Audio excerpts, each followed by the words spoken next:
It's Conduit News Radio with Paul Harrell.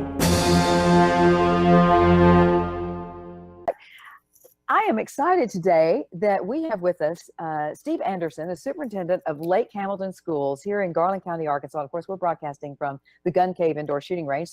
And as a firearms instructor and a gun enthusiast, I'm really excited that teachers on your school campus, and you're going to correct me because not all teachers, I guess you're going to say, but teachers on your campus can carry a gun for self-defense and to protect the kids. And in fact, you know, your school got the attention of the United States Attorney General, came to Garland County, Arkansas recently to visit this school and to talk with the superintendent about how things work. Maybe, hopefully, with the idea of this being a pilot program for schools across America to pattern after. I hope so.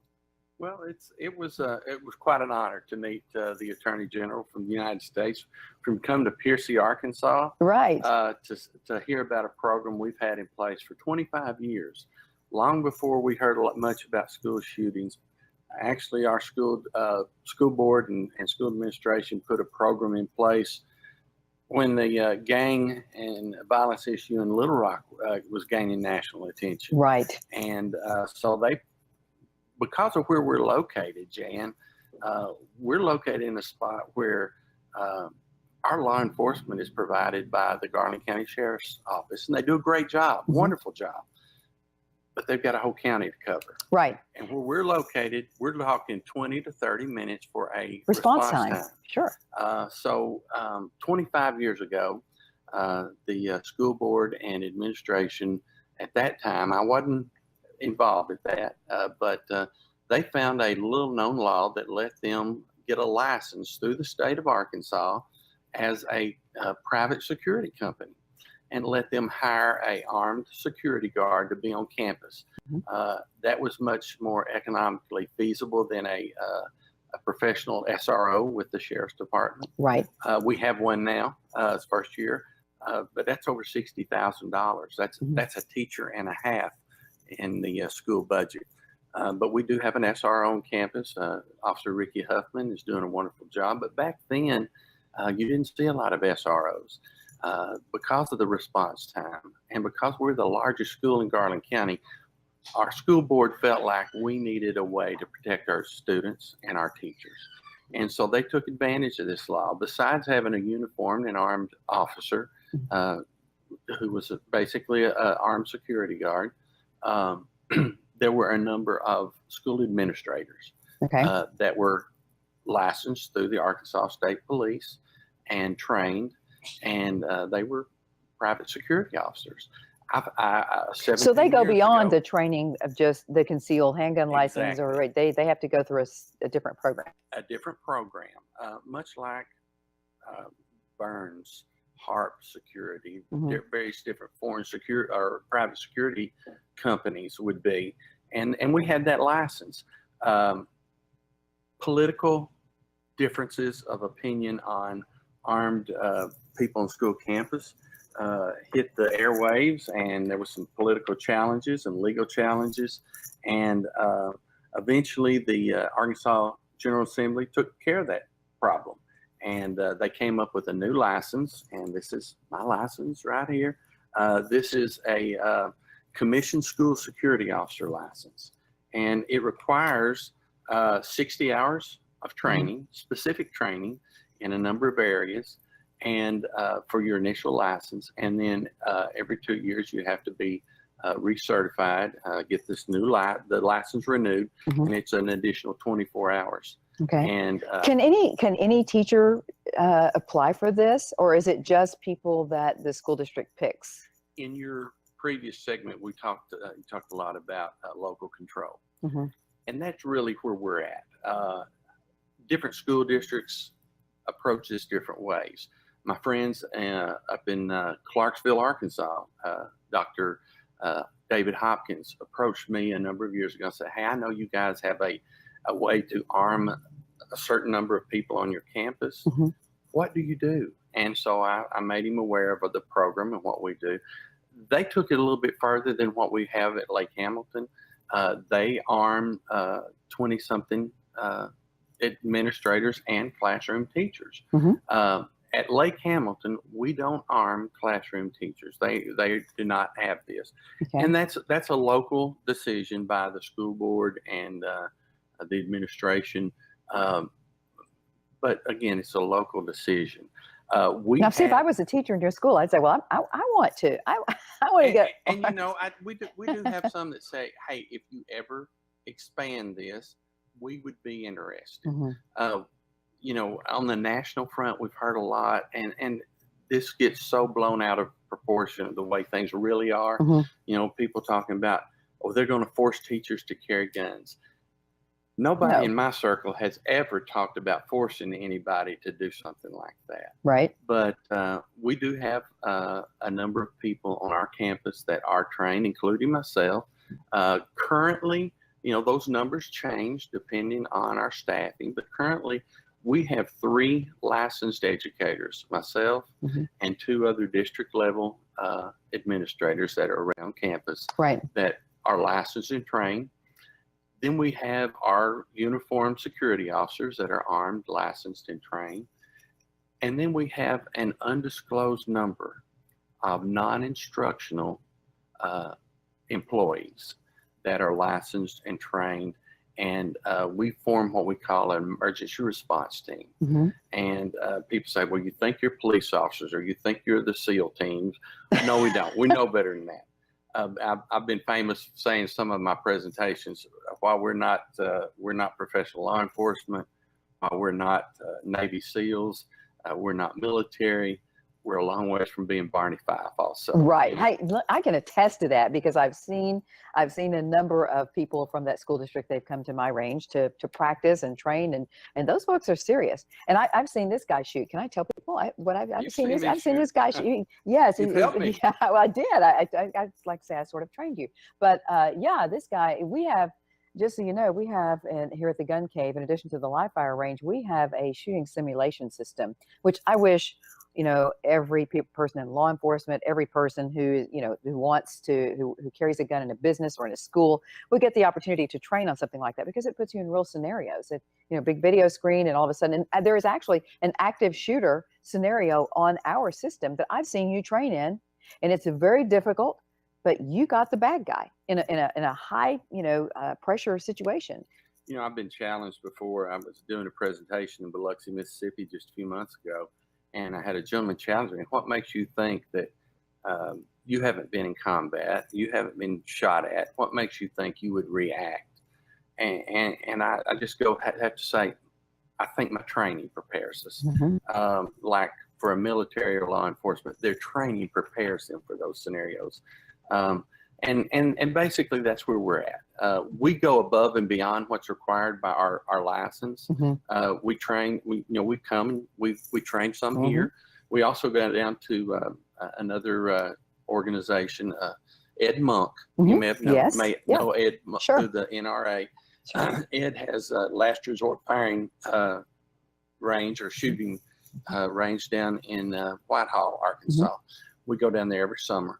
Good. So it's a very intense live fire, which probably in 8 hours, we probably shoot anywhere between 500 and 600 rounds that day. Mm-hmm. They set up a shoot house, similar to a school situation. Mm-hmm. And, you know, our training is very specific. We don't need to be a law enforcement officer that knows about writing speeding tickets and investigating things like that. Our scope is very specific. Mm-hmm.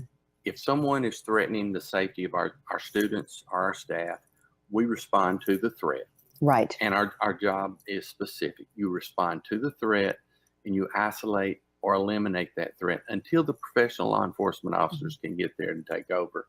And at that point, I become a school teacher and start dealing with the aftermath of those types of situations. Right. We feel like that what we have in place and have had for 25 years is a deterrent. Mm-hmm. For one thing, but you know, the chances of something like this happening in a school are very slim. Our schools really are really safe. However, these things do happen. It can happen. Well, Jonesboro, we did have a mass shooting in a school exactly. in Arkansas. We have had, and we have to be prepared. Just like if someone's breaking in my home at night, I want a law enforcement officer Mhm. there, a professional there. But until they get there, I want to be able to take care of my wife and my child. Right. And that's what we're trained to do at Lake Hamilton with our emergency response team. And, this program has been recognized. Congressman Bruce Westerman, following the shooting in Florida, Right. contacted me and asked me for some more information. And I gave it to him because he said, for rural schools, it's one of the best things and approaches I've seen out there. And he told me, they're talking about it in the White House. They're talking about it in Congress. Imagine that. I was Little school out in the middle of Yeah. rural Arkansas. I actually was in Washington, D.C. for an superintendent association meeting this summer. And as I land, my secretary calls me and says, hey, the lady from the Department of Justice wants to talk to you. And she found out you were going to be in D.C. is trying to set up a meeting. So I had the opportunity not only to visit with my old fraternity brother, Congressman Womack from up in the northwest part of the state, but Congressman Westerman and some others. But I got to go to the Department of Justice. That was quite an experience. And they said that they had heard about our program and that the Attorney General was interested, along with the President's Federal Commission on School Safety, coming and visiting Lake Hamilton and hearing about our program and seeing if it might be something that could be used for other schools across the nation. It was very interesting. Yeah, I'm sure. And we're going to talk about that visit after the break. But before we go to break, are there other things that you've done in your school to prepare for, other than training and arming teachers, like how to spot kids who may be having some mental issues that lead to this sort of thing? It'd be so nice if this was a one facet problem. It's very complicated. I call it many different levels of the onion. We have, in fact, just recently done a very intense training with our entire staff. Scenarios as far as what to look for, how to react in the case of an attack on our campus. Mental health, I think, is part of this situation. And it's a part that nobody wants to talk about. When you talk about, mass shootings, the left always wants to go to the gun control issue. And I've said all along, we need to also be having a discussion about mental health, because that is in almost every mass shooting that has occurred in America, the shooter was either currently on or just coming off of psychotropic drugs. And I think that's something we just can't ignore. We need to have that discussion. That, along with, I think the breakdown of the American family, yes, and American traditional values contributes. We were talking before we went on the air about the video games and how some of those extremely violent video games may play a role in some of this stuff. So it's a very complicated issue. I wish it was a simple answer, but the training at your school is many faceted, multifaceted. Multifaceted. We're looking at hardening, making it harder for outsiders to come in. But the reality is, if something like this were to happen at a middle school, junior high, or high school, it's probably one of our students involved. The lower grades is probably an outsider. We have to look at those types of things. And we've got video cameras. We've got great communication. We're increasing our security and safety out there. So it's just, this is one facet of a multifaceted approach of protecting our kids. Okay, so we have to go to break, but when we come back, we're going to talk with Steve, because I'm anxious to hear about the United States Attorney General's visit, what he had to say, and what he seemed most interested in. And I think you're going to find this really interesting. So stay with us. Folks, thank you so much for joining us. We have been talking before the break with one of my favorite folks.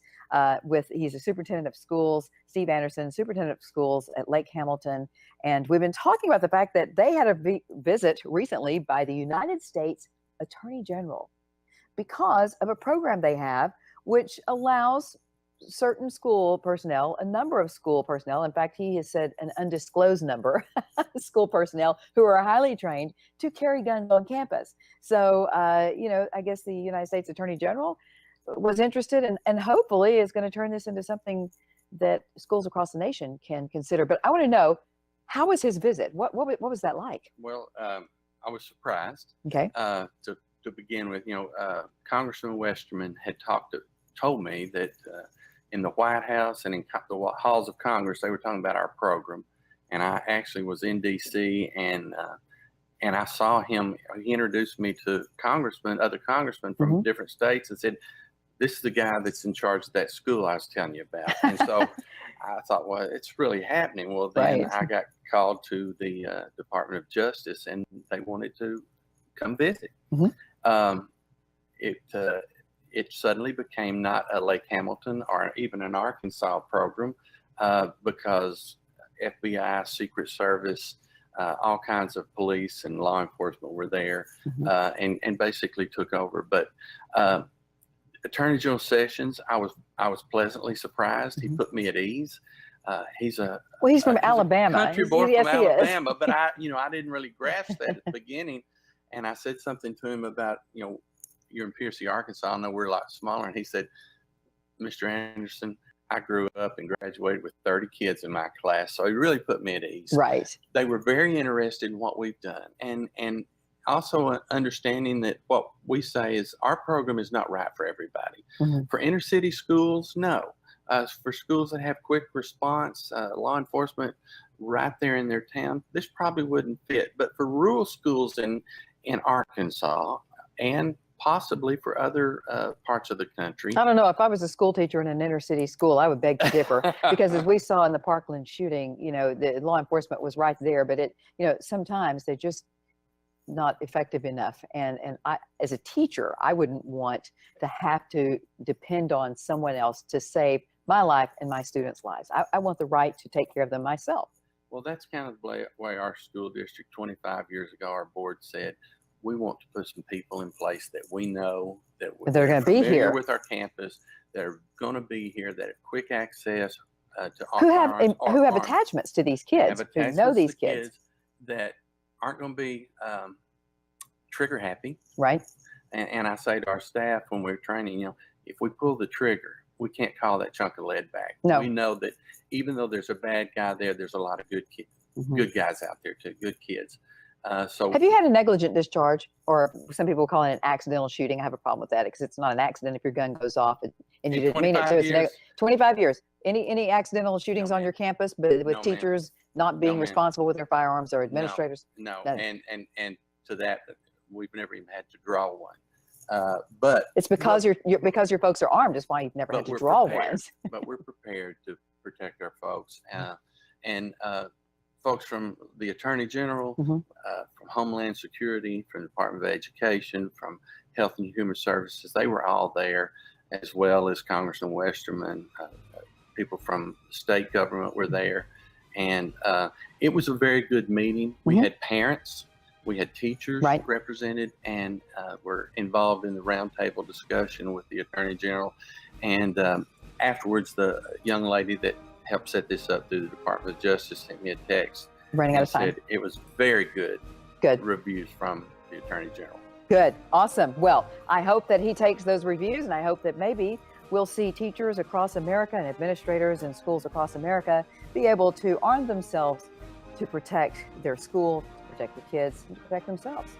Thank you so much for joining us. Thank you. Steve Anderson, Superintendent of Lake Hamilton Schools, making the national news. We'll be back.